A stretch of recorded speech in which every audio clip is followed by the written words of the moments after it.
അസ്സലാമു അലൈക്കും. Welcome back to daily dishes. ഇന്ന് ഞാൻ നല്ലൊരു പരിപ്പ് കറിയാണ് തയ്യാറാക്കുന്നത്.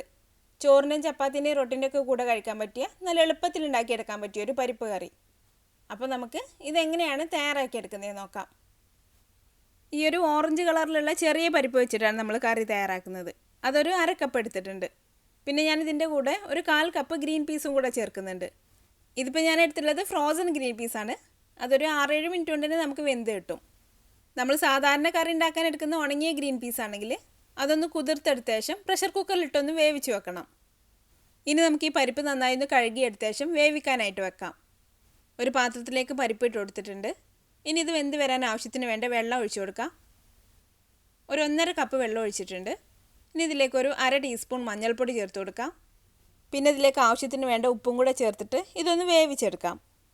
മൂടി വെക്കുമ്പോൾ മുഴുവനായിട്ട് കവർ ചെയ്യേണ്ട, കുറച്ച് സ്ഥലം ഒന്ന് വിട്ടിട്ട് മൂടി വെച്ച് കൊടുക്കാം. അല്ലെങ്കിൽ ചിലപ്പോൾ പരിപ്പൊക്കെ തിളച്ചിട്ട് പുറത്ത് പോകും. പരിപ്പ് ഒരു പകുതി വെന്ത് വന്നാൽ പിന്നെ ഇതിലേക്ക് ഗ്രീൻ പീസ് ചേർത്ത് കൊടുക്കാം.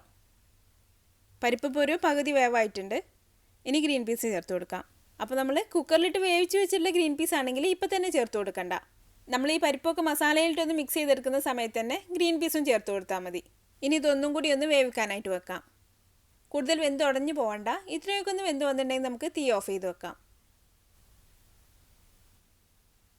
ഇനി നമുക്ക് ഇതിലേക്ക് വേണ്ട ഒരു മസാല തയ്യാറാക്കാം.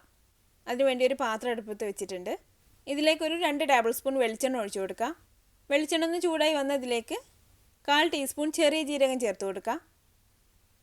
ഈ ജീരകം ഒന്ന് മൂത്ത് തുടങ്ങിയാൽ പിന്നെ ഇതിലേക്ക് 1.5 സവാള ചേർത്ത് കൊടുക്കാം. ഇനി സവാള ഒന്ന് വഴറ്റിയെടുക്കാം.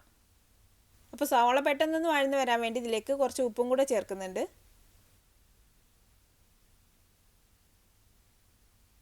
ഇനി സവാളയുടെ കളറൊക്കെ ചെറുതായിട്ടൊന്ന് മാറി വരുന്നവരെ ഒന്ന് വഴറ്റിയെടുക്കാം.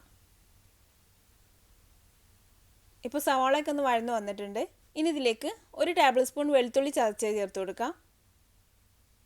പിന്നെ 1 ടേബിൾ സ്പൂൺ ഇഞ്ചി ചതച്ചത്. പിന്നെ ഒരു 3-4 പച്ചമുളക് കട്ട് ചെയ്തത്. പിന്നെ കുറച്ച് കറിവേപ്പില. ഇനി നമുക്ക് ഈ ഇഞ്ചിൻ്റെ വെളുത്തുള്ളിൻ്റെയൊക്കെ ഒരു പച്ചമണം മാറി വരുന്നവരെ ഒന്ന് വഴറ്റിയെടുക്കാം. ഇതിലിനി നമ്മൾ മുളക് പൊടിയൊന്നും ചേർക്കുന്നില്ല. അപ്പോൾ പച്ചമുളക് എടുക്കുമ്പോൾ നമ്മൾ എരിവിന് ആവശ്യമുള്ളേ ചേർത്ത് കൊടുക്കാം. ഇപ്പോൾ ഇഞ്ചി വെളുത്തുള്ളിയൊക്കെ വഴന്ന് അതിൻ്റെ പച്ചമണമൊക്കെ ഒന്ന് മാറി വന്നിട്ടുണ്ട്. ഇനി ഇതിലേക്കൊരു 1/4 ടീസ്പൂൺ മഞ്ഞൾപ്പൊടി ചേർത്ത് കൊടുക്കാം. പിന്നെ ഒരു 1/4 ടീസ്പൂൺ ഗരം മസാല. ഇനി ഇതൊന്ന് വഴറ്റിയെടുക്കാം. അതിനുശേഷം നമുക്കിതിലേക്ക് തക്കാളി ചേർത്ത് കൊടുക്കാം. 1 തക്കാളി ചേർക്കുന്നുണ്ട്. ഇനി ഇതൊന്ന് വഴറ്റിയെടുത്ത ശേഷം തക്കാളിക്കൊന്ന് നന്നായിട്ടൊന്ന് വെന്തുടഞ്ഞ് വരാൻ വേണ്ടി കുറച്ച് സമയം ഒന്ന് മൂടി വെച്ച് കൊടുക്കാം. തീ കുറച്ച് വെച്ചിട്ട് തക്കാളിക്കൊന്ന് വെന്തുടഞ്ഞ് വരുന്നവരെ ഒന്ന് വേവിച്ചെടുക്കാം. ഇപ്പോൾ തക്കാളിയൊക്കെ നന്നായിട്ട് വെന്തുടഞ്ഞ് വന്നിട്ടുണ്ട്. ഇനി ഇതിലേക്ക് നമ്മൾ വേവിച്ച് വെച്ചിട്ടുള്ള പരിപ്പ് ചേർത്ത് കൊടുക്കാം. ഇനി ഇത് നന്നായിട്ടൊന്ന് മിക്സ് ചെയ്ത് കൊടുക്കാം. ഒരു 5 മിനിറ്റെങ്കിലും ഇതുപോലെ നന്നായിട്ടൊന്ന് ഇളക്കി കൊടുക്കാം. ഇതൊന്ന് നന്നായിട്ട് മിക്സ് ചെയ്ത് നോക്കിയിട്ട് നമുക്ക് ഈ കറി നല്ല കുറുകിയിട്ടാണോ വേണ്ടത് അല്ലെങ്കിൽ കുറച്ച് വെള്ളമായിട്ടാണോ വേണ്ടത് അതിനനുസരിച്ചിട്ട് വെള്ളം ചേർത്തൊന്ന് മിക്സ് ചെയ്ത് കൊടുക്കാം. ഞാനിപ്പോൾ ഇതിലേക്ക് ഒരു 1/4 കപ്പ് വെള്ളം ചേർത്ത് കൊടുക്കുന്നുണ്ട്. കൂടുതൽ വെള്ളമായിരിക്കുന്നതിനേക്കാളും ടേസ്റ്റ് കുറച്ചൊന്ന് കുറുകിയിരിക്കുന്നതാണ്. പിന്നെ അത് പരിപ്പായതുകൊണ്ട് ഇരിക്കുന്നതിനനുസരിച്ച് കുറുകി വരും. ഇനി ഇത് നന്നായിട്ടൊന്ന് മിക്സ് ചെയ്ത് കൊടുക്കാം.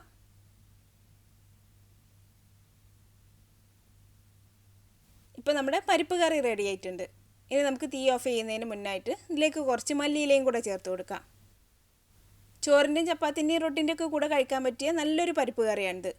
അപ്പോൾ എല്ലാവരും ഒന്ന് തയ്യാറാക്കി നോക്കിയിട്ട് അഭിപ്രായം എന്നെ കമൻറ്റിലൂടെ അറിയിക്കാൻ മറക്കരുത്. നിങ്ങൾക്ക് എൻ്റെ വീഡിയോ ഇഷ്ടമായാൽ ലൈക്ക് ചെയ്യാനും ഷെയർ ചെയ്യാനും കമൻറ്റ് ചെയ്യാനൊന്നും മറക്കരുത്. അപ്പോൾ അടുത്ത നല്ലൊരു റെസിപ്പി ആയിട്ട് വീണ്ടും കാണാം. Thanks for watching this video.